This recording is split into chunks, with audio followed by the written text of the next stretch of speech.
প্রত্যেকটা মা বাবাই চায় তার সন্তানকে একটা ভালো শিক্ষা দেওয়ার জন্য, তার সন্তানকে ভালো একটা পরিবেশে রাখার জন্য। দেখেন, মা বাবা কখনো সন্তানের চাবে না খারাপ কিছু হওয়ার জন্য, কিন্তু অনেক সন্তানরা আছে যে মা বাবাকে খুব কষ্ট দেয়, মা বাবাকে যত্ন নেয় না, মা বাবার প্রতি কোনো সহনশীল হয় না। দেখেন, আপনি আপনার সন্তানকে ছোট থেকে বড় পর্যন্ত যা শিক্ষা দিবেন তাই আপনার সন্তান গ্রহণ করবে। তাই জীবনে শিক্ষার ক্ষেত্রে আপনার সম্মান আপনার সন্তানকে ভালো কিছু শিক্ষা দিবেন। যদি আপনার সন্তানকে আপনি ভালো শিক্ষা দিতে পারেন, অবশ্যই অবশ্যই আপনার সন্তান একটা ভালো ভালো মানুষ হবে।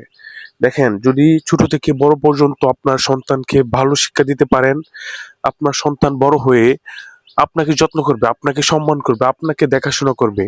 আপনি সেইভাবে আপনার সন্তানকে গড়ে তোলেন যেন যেন আপনি আপনার বয়সকালেও যেন আপনার সন্তানটা আপনার বার হয়ে দাঁড়ায়। আপনাকে কোনো কষ্ট করতে হয় না, এরকম সন্তান আপনাকে তৈরি করতে হবে। দেখেন, অনেক মা বাবা আছে যে অনেক কষ্ট করে আহ সন্তানরা অনেক কষ্ট দেয় মা বাবাকে। অনেক সন্তানরা আছে যে মা বাবাকে দিয়ে কাজ করায়। অনেক সন্তান আছে মা বাবাকে তারা নির্যাতন করে, অনেক কষ্ট দেয়। তাই এই সকল এই কষ্ট থেকে দূর হওয়ার জন্য আপনার সন্তানকে ছোট থেকে শিক্ষা দিতে হবে যেন আপনি একটা ভালো একটা পরিবার পান, ভালোভাবে একটা পরিবার সাজাতে পারেন। সেই চেষ্টার মধ্যে আপনার পরিবারকে সাজাতে হবে, এমনকি আপনার সন্তানের যত্ন নিতে হবে। ধন্যবাদ।